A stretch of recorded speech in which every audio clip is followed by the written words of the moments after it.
this stuff over. Definitely gotta get the office in order.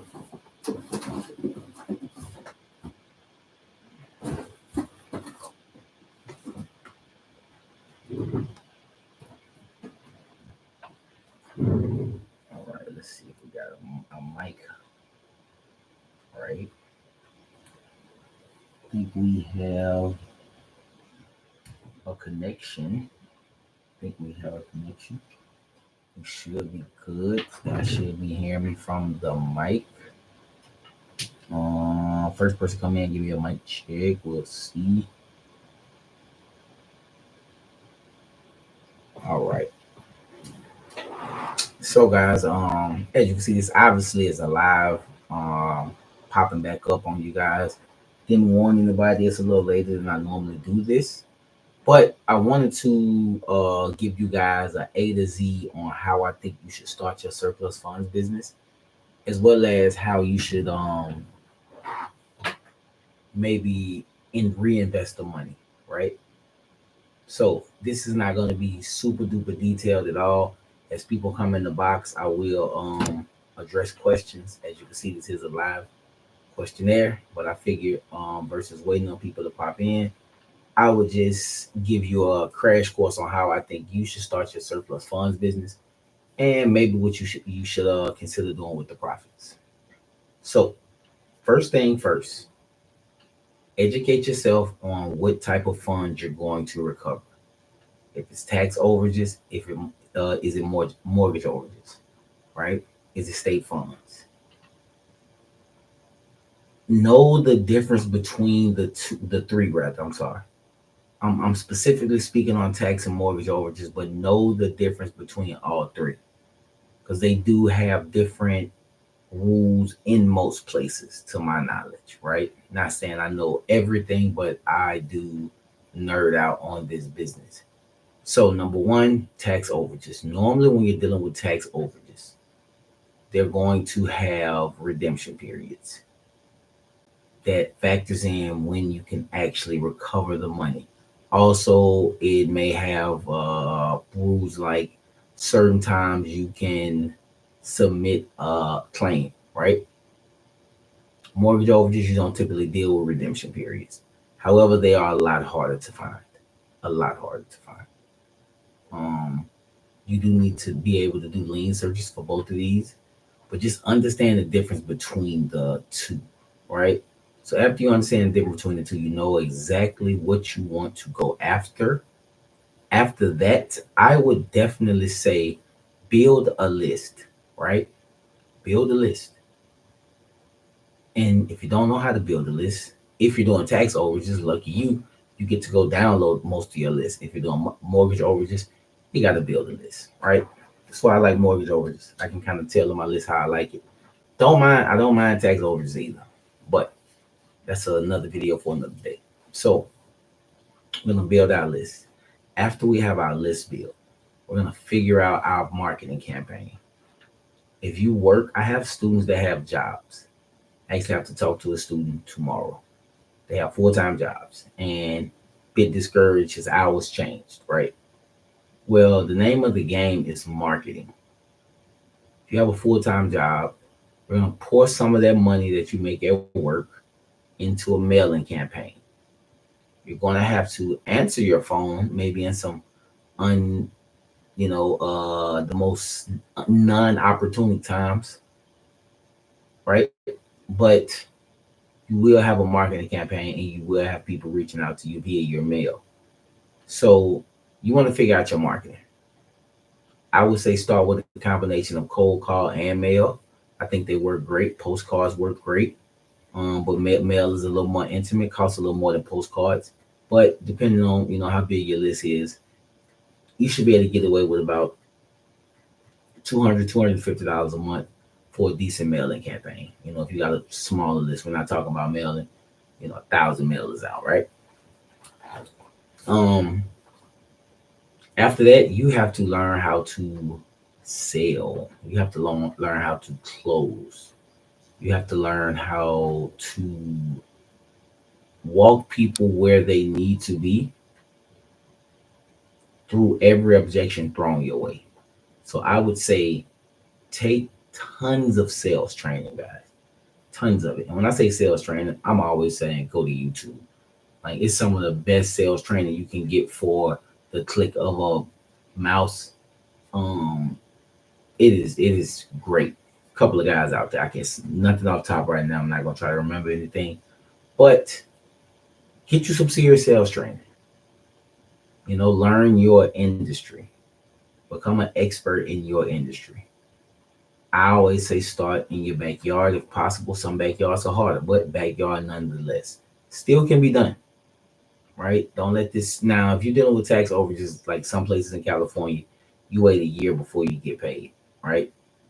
Roughly a year. So assuming I don't want to explain, but it has something to do with redemption periods. But it's a year roughly before you get paid. There's a time lapse on you getting paid for sure. Um, you don't deal with that everywhere, but if you do run into that type of issue, I can understand why you don't want to work those funds. I wouldn't necessarily suggest unless you have the ability just to put your time into it and wait that year and you gotta making money from your job or whatever, because you can get some really big ones in California. Like your first one can be $220,000. You help people recovery. You get 35% of it, depending on how you got to set up with your attorney, and if you need an attorney, honestly, for tax overages. But yeah, you can most definitely run it up in California. However, in other places there'll be different challenges. The point I'm trying to make is don't let the challenges deter you from actually getting deals done. It's just your backyard. It's just non-judicial. It's just judicial. If you don't know the difference between non-judicial and judicial, non-judicial is when the lender typically holds the foreclosure outside of the court system. So it doesn't deal with the court at all. It goes to trustees, like a third party, normally attorney's firm, and they deal with the actual foreclosure. So you need to reach out to those people, build relationships, and see if they want to give you a list or help you obtain a list. I don't think they're legally obligated. As well as I think a lot of these companies actually do it themselves. So they take the list and they find the people and they collect the 30%, which I'm not mad at them. But there are some people out there that choose not to divert energy, time, effort, marketing into that business and the actual manpower it takes to kind of scale it. It's probably not worth a lot of those firms' time. So we got to reach out to those firms and say, hey, we are experts in this space. We'd like to obtain a list of funds that's being held from excess proceeds or being held in the registry or being held in your accounts from the excess sale of a property. And be nice. Be very nice. That's it. So now you got your list, you got your sales. Once you got, we'll say 5-6 deals done, within a year's time minimum. We're gonna say 5-6 deals. That's roughly deal and a half per quarter, right? If you're full time, if you're not full time and you're considering going full time, I would definitely suggest starting full time by yourself. If you're already full time and you did the same amount of deals just fine, I would say you probably could bring on maybe a VA. Bring on somebody you can pay to at least help build your list. Maybe you still do the outreach, but they help build your list. They do the skip trace and they make life a little easier for you. But you're planning for the future if you actually want to have an asset recovery business. You actually want to plan for the future, right? So you got your research person already there. As you move along and you progress, you can have people cold call for you, as well as put out a mailing campaign. So let's say you got 2 cold callers, you got mail going out, you got one person putting the data in there. At that point, you're just assisting the cold callers and working on ways to scale the business, putting out fires, and helping close deals on the back end. and you want to grow as your team allows you to grow. As people progress and they get better, they earn more responsibility. You give them more responsibility. I have one researcher that will train all of my researchers. I have Loom videos, loom.com, guys. It's a great place to just make a library of videos to train your team. And essentially, what you're making is your SOPs, standard operating procedures, right? You want to have those for each position, for your cold callers, for your research team, for your data team. Research and data kind of go hand in hand depending on how you want to do it. But yeah, you definitely want to have standard operating procedures for each position that's being held in your business. So at that point, now you're scaling. Scaling, scaling, scaling. You have the recipe. It's about cooking it differently depending on where you're working at. Sometimes you got to bake it. Sometimes you're gonna fry it. Sometimes you're gonna grill it. Sometimes you're gonna boil it. Sometimes you're gonna saute it. Sometimes you might eat it raw. I do not like the way that came off YouTube. Just don't mind me. But yeah, that's how I would suggest you starting your business and growing. Now, what do you want to do with your profits, right? I'm not going to tell you what to do with your profits. I will tell you what I do with my profits, and I will tell you why I do it with my profits. Most of you that's been following me probably already know what I'm about to say, but let's go. Mobile homes. I buy mobile homes and vacant land, and I will put the two together. So this is a mobile home, this is the vacant land. I put the two together like a wonderful relationship, and they mesh, and the value of that property goes up. I attach that mobile home to the dirt. The value of that real estate goes up. The value of that lot goes up. Let's just say $25,000 all in with a mobile home on there. I will sell that property for about 75,000, 15 grand down, 990 a month, 9% interest over the course of 15 years. So I'm not necessarily renting that property out. I'm actually selling that property on a bond for deed or a owner financing contract, depending on you as it's the tomato. But what you're essentially doing is you're creating a note, just as the bank would. They're going to sign a promissory note. You're going to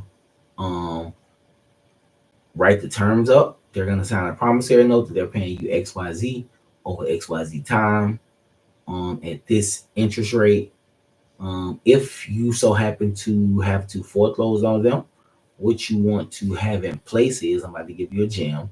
Listen, what you want to have in place is, you want to have, for lack of better words, a rent to own type of deal in there.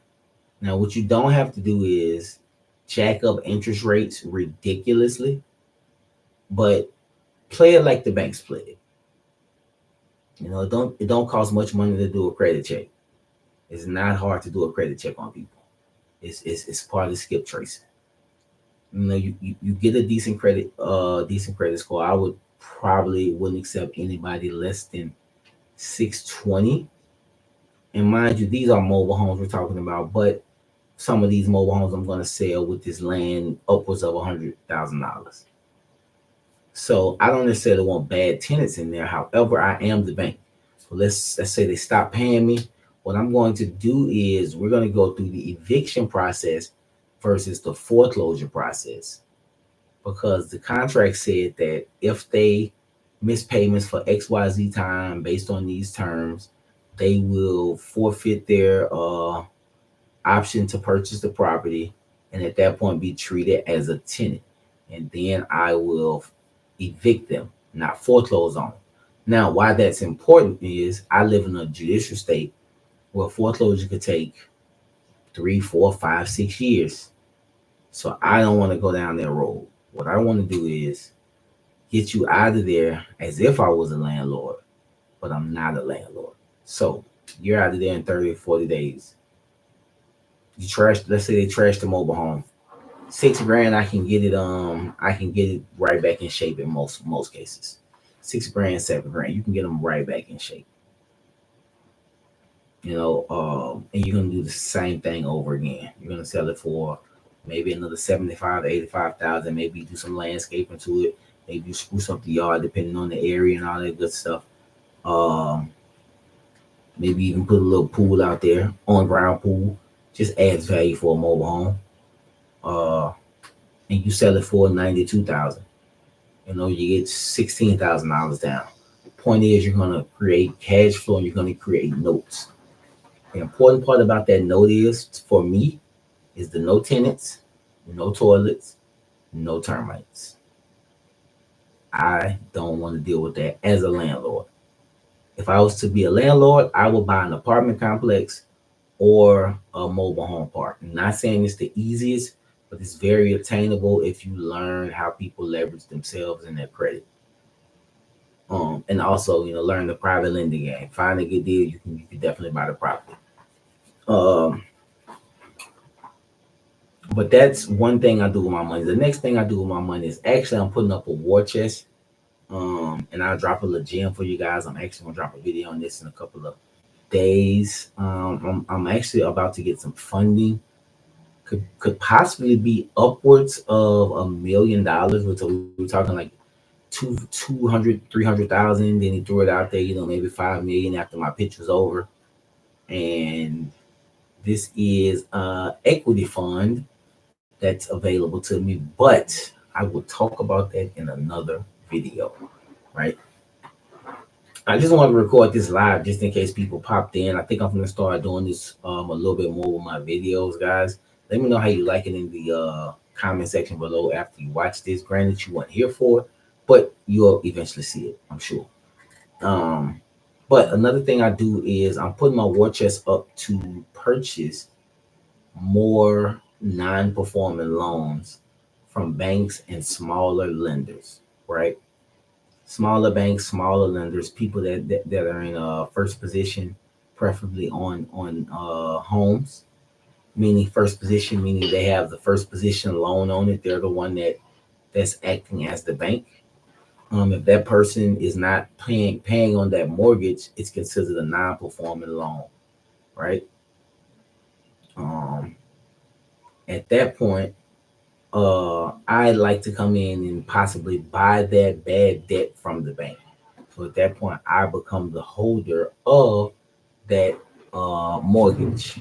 Then I work out a deal with that homeowner. Versus me foreclosing on you, how about we just do a cash for keys type deal? I give you a couple of $1,000. You deed the property over to me and you guys just move on with your life. You don't have to deal with a foreclosure. You don't have to worry about me trying to come after you, and your credit will stay clean. I mean, a foreclosure is going to wreck you for at least 7 years in most places. But you just picked up a property for probably less than 25,000 because you're buying these notes, 15, maybe 20 grand a piece, depending on who you speak with. Not saying that's a industry number, but I've seen a couple of tapes come through, and my mentor buys them, and those alike. So yeah, that's what I want to do with my money. So we got somebody in the box, I thought. Who's this? Neil. What skip tracers do you use? So I am my skip tracer, and that's very unique for my market because where I work, the money stays in the courts in perpetuity, or they send it to the state. But we don't have a time, an excheatment period. So it's a lot of digging with my cases. It's a lot of me using True People Search or Fast People Search, or I just got another one, People something. It's actually pretty good. I can't remember the name of it. If I could, I would show you or tell you. You can also partner with PIs, private investigators. Give those guys a call. I mean, if it's $150,000 case, you pay a PI some up front. He find the person, and it's up to you to close them, obviously, but he got you on the phone with them. Look into getting your PI license in your state. See what the requirement is to get your private investigator license. If you get your private investigator license, that opens up a huge, I'm talking about a huge door and it gives you a huge advantage over everybody else in the industry because you have a better door in to getting TLO. It's TransUnion's skip tracing service. TLO. If you're not familiar with it, Google it. But other than that, you can use people like Locate Plus. They're pretty good. I think they're about $100 a month or something like that. And I'm sure you pay per skip. They got Skip Genie. You got batch skip tracing. You got all types of different skip tracing services out there. But yeah, that's pretty much what I do is I'm using a lot of the free ones combined with a couple of the paid ones. And I'm normally looking for any family member I can find to get on the phone and just get the ball rolling. Just to attract to somebody. Because the money is gonna stay there. And normally this person is deceased. Actually like probably my last 6 out of 7 cases I've done is the person has been deceased that was owed the funds. So I had to work with family. So it's not a matter of me just skip tracing one person and like, oh, it don't work on to the next lead. No, we actually try to find these people. So it's structured a little bit different. Now, if you have a huge list, you're working 500, 600, 700, 800 people. You probably want to use a skip tracer because you have a better chance of getting a hit from a bigger list. Normally, I'm only working about 75, 80 leads at a time. Normally. That's roughly what I keep in my CRM. It will be bulking up because I'm preparing to take on more. But yeah, that's pretty much how I get busy with my skip tracing. Mr. Neil.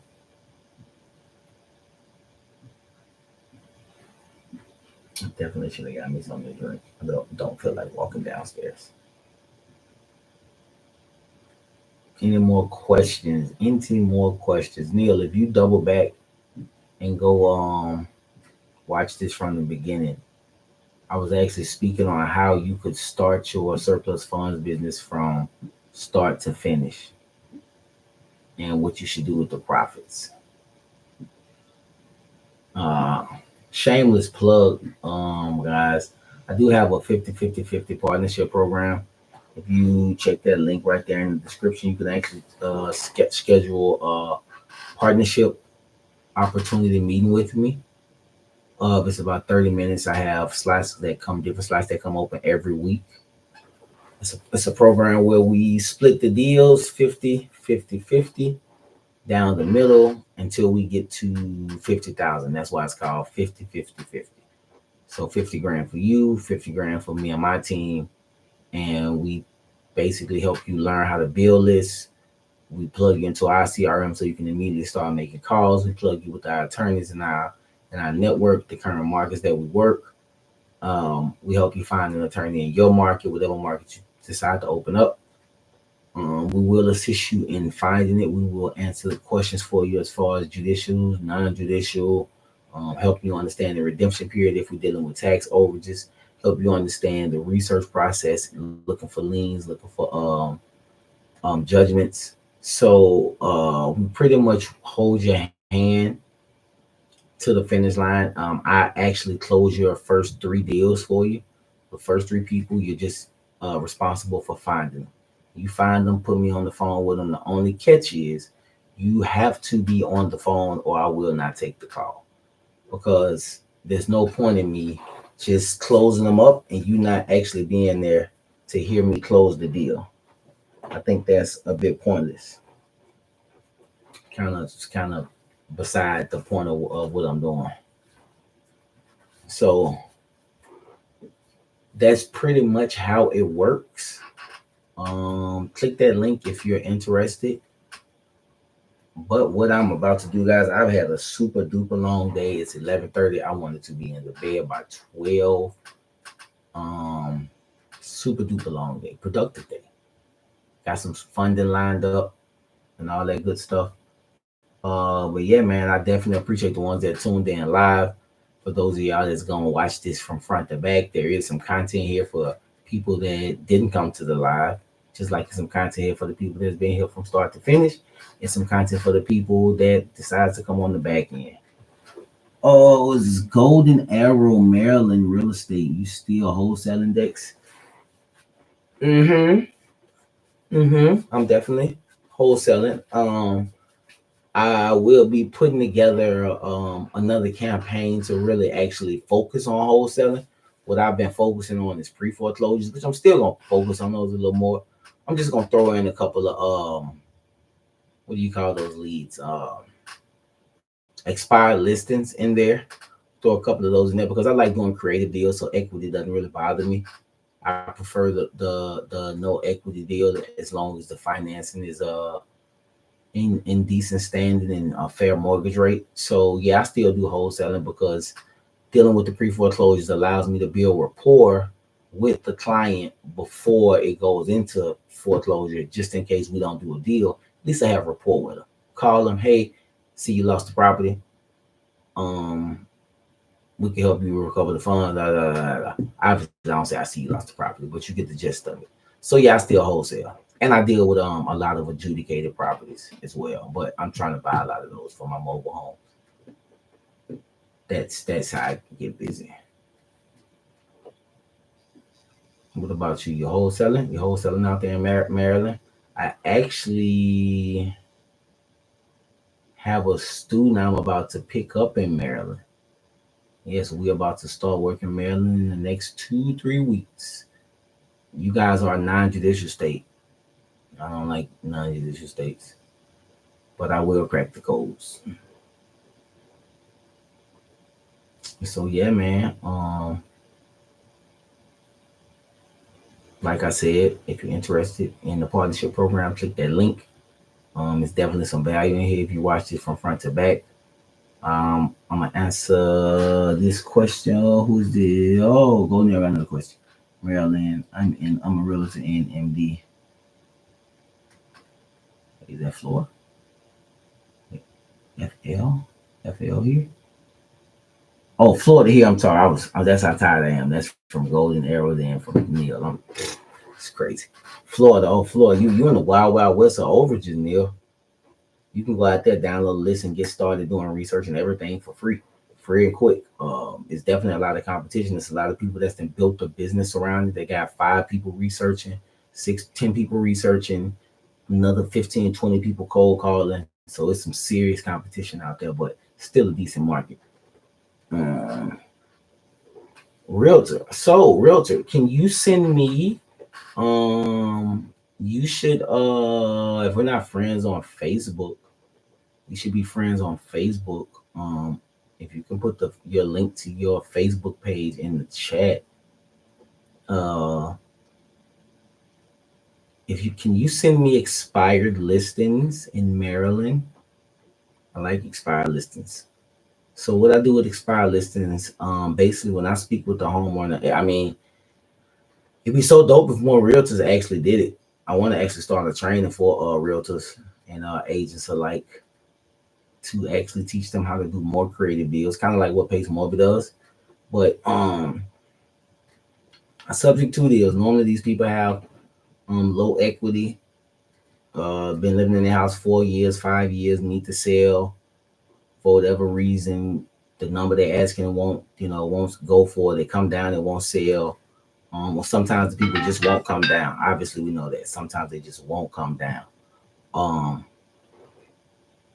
Work out a deal where they get what they're asking for as long as you get the terms that you're asking for.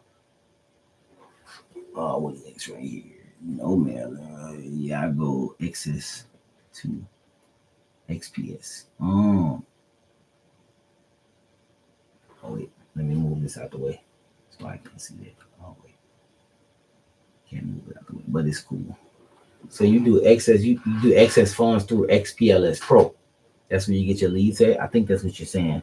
I'm not sure. XPS. I'm sorry, EXPS. Excess EX. I've never heard of it. I'm not sure what you're talking about right there, Maryland. But we should definitely deal with some freaking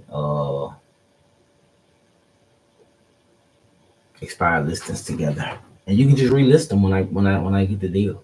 I'll put the deal together and make it better, make it more palatable for the market. Oh man, $300,000. I want to buy this house. Oh wait, $42,000 down. They pay $990 a month.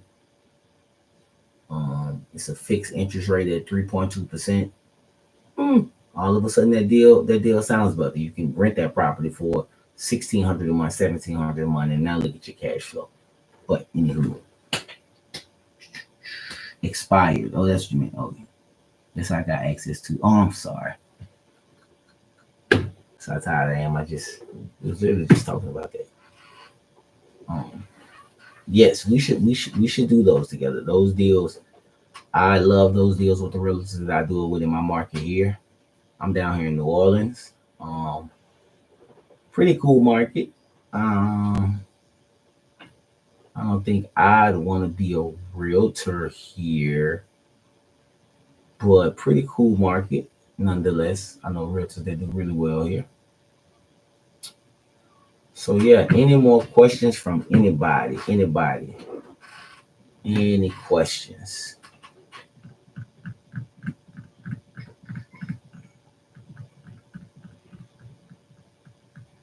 Let me know if you got anything down below. Are you interested in excess funds, Maryland? Is that something you've considered? Is that what had you in this video? Or in the chat box? I'm sorry.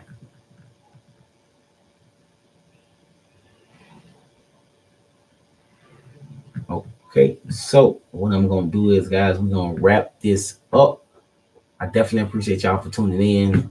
Like I said, there's some game for y'all that just think this is a regular old live video. It's not a regular old live video. I just so happen to be live while I'm giving game at the same time. It's your Savvy Investor Dex, and out.